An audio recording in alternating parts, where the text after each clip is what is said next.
Praise the Lord. My name is Hanson Thomas. I am a preventive officer working for Customs for the past several years. I'm a sportsman. I play hockey for Customs. But much more than that, I really want to share with you something which is really great, that I have come to know the Lord. It was on 2nd October 1991 that I had a born-again experience. This born-again experience is something very different. I had been for a church picnic to Lonavala. 2nd October is Gandhi Jayanti and it's a dry day. You don't get any drinks.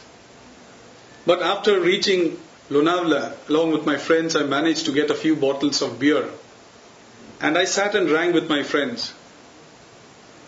My church pastor, he came to know that I had drinks. In front of everyone, he confronted me and told me, Hanson, you've broken the fellowship for what you come here for. And I'm going to tell you, Father. Being a sportsman, at that time I looked like a Ben Johnson. I told this pastor, hey, you want to tell my father? You go tell my father, I'm not scared of you. And the whole day I didn't speak to him.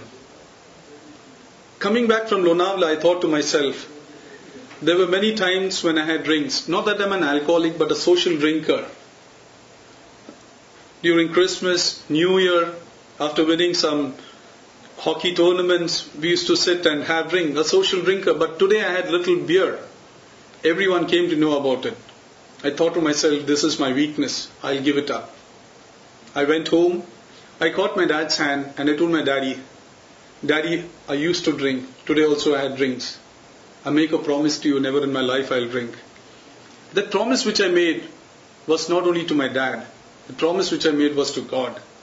Because I can fool my dad, I can fool everyone, but I cannot fool God. The next day I went to the parsonage, the house where this pastor was staying. And I told him that I have made a promise that I'll not drink. You know what he told me? Hanson, you know why I confronted you? It is the love, it is the concern I have for you. That love, that concern which he had for me changed my life in a small way. Then one day in my room, I knelt down and I opened out myself in the presence of God. All those knots which were there, one by one I opened it out and I confessed to Jesus. And there were tears of joy flowing through my eyes. All my past, those small sins, those big ones, those dark ones, I opened it out one by one as you rewind a video cassette. I went down right till the time I was a small boy and I confessed all my sins to Jesus. And I could really feel the peace, the happiness, the joy. And I felt so relieved. And from that day onwards I started carrying my Bible with me. Wherever I used to go, in my office in Customs, when I used to go for my practice, for my games, I started carrying my Bible with me wherever I used to go. Open it and read it. And God started speaking to me through His Word. One day the same pastor asked me to visit Zion Hospital to meet an alcoholic. I went to Zion Hospital, met this brother. I witnessed to him and prayed for him. Then there was a patient on the next bed. I spent some time with this patient too. And then on I started visiting Zion Hospital regularly, meeting alcoholics, drug addicts, people who are HIV positive. And then on I started going there regularly, from one ward to the other ward, from one hospital to the other hospital. I didn't actually know what I was doing. Because what I did was, I surrendered my life in the hands of Jesus and said, Jesus, in whatever way you want to use me, here am I. So in the evening, after my work in the morning, my hospital visit in the evening, a little late in the night, I still had time with me because at that time I was a bachelor.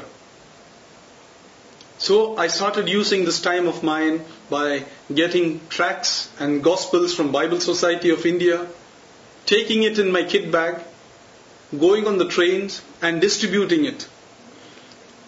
I used to get down at VT station and walk up to Colaba. I used to meet different type of people over there. Walking up to Colaba, I used to see some customers. And they were just looking out for some beautiful ladies standing over there. People call them prostitutes, street walkers. As I was new, I started studying the whole situation. I started going to these customers and I told them, 2 minute ka maja, zindagi bhar ka saja, AIDS se iski wajah. They used to get startled. In English it means like 2 minutes pleasure, lifelong suffering. This is what AIDS can give you.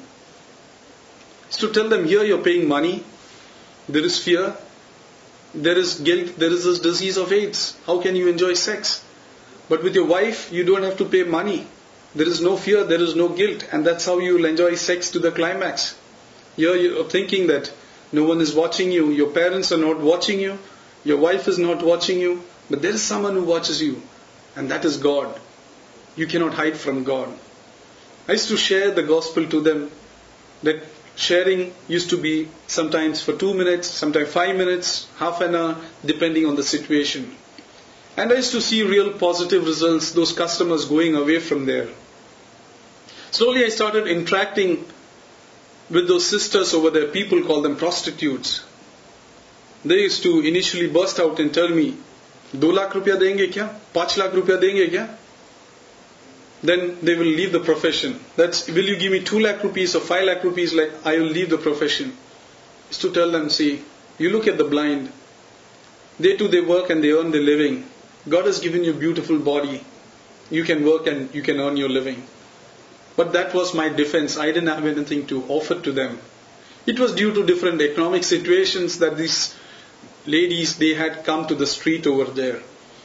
And it was during this particular time, I used to read in the newspapers about Grant Road, about Kamatipura, the red light areas of Bombay, about HIV AIDS. And as I had slowly started working among this customers and with these ladies, with the sisters, I had a burden that I should go to this place called Kamatipura. So one day, I took my kit bag full of gospels and tracts, and I found out this place, Kamatipura, and I went there. I walked for 1 hour up and down this lane. Seeing the place itself, it was so scary. I could feel the power of darkness. Pimps were calling me, the girls